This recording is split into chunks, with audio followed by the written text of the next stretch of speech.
I saw it once, and I will never forget the sound it made when it stopped using its feet.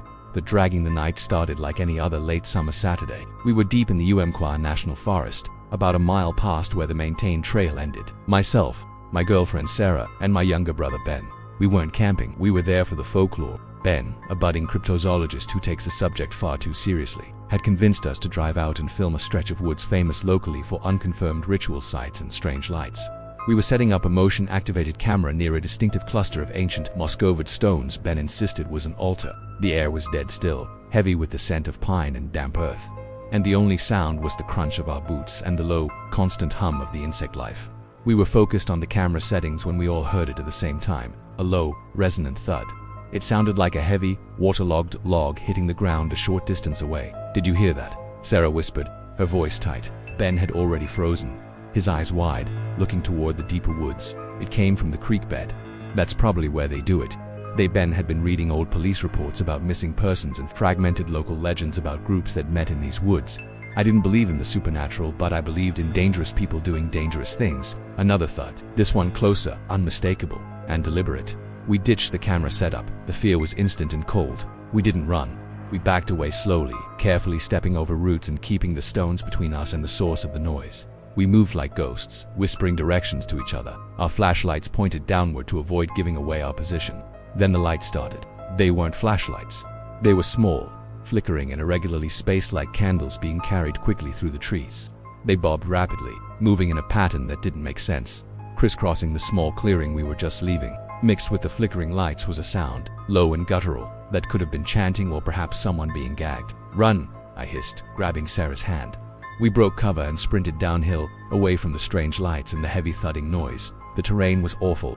Pine needles made the ground slick, and exposed roots threatened to trip us at every step. Ben, ahead of us, suddenly yelled, "They see us!" I looked over my shoulder. The flickering lights were gone, but a new, powerful beam of light, a large spotlight, maybe raked across the trees, settling on the area where we had been only seconds before. They knew our general direction, and they were closing the distance fast. The chanting guttural noise was louder now, closer, and clearly following us. We were pumping adrenaline, lungs burning, focused only on escape. That's when the nature of the chase changed. We ran across a flat patch where the undergrowth was thick.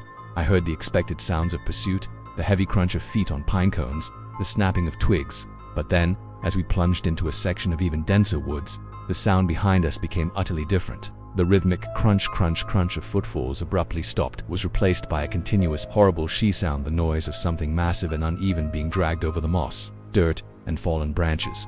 It was moving faster than the footsteps had been. I risked a glance back, my heart hammering against my ribs. My flashlight beam cut through the shadows just long enough to confirm my terror.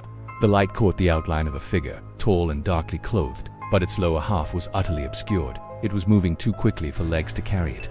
The body was tilted forward, and the sound of dry leaves and dirt being violently displaced was deafening. It wasn't walking, it was propelling itself, dragging its lower body, or perhaps something else, through the brush. The movement was unnatural, an agonizing, lurching slide that was gaining on us. "It's dragging. Get down the slope, now," I screamed, shoving Sarah ahead of me. We scrambled down a steep embankment, sliding and rolling, branches whipping our faces. The dragging sound became distorted, a grinding, tearing noise as the thing came over the edge of the slope after us. It was a sound that belonged to an animal carcass being hauled, not a human being. We reached the gravel logging road leading back to my truck.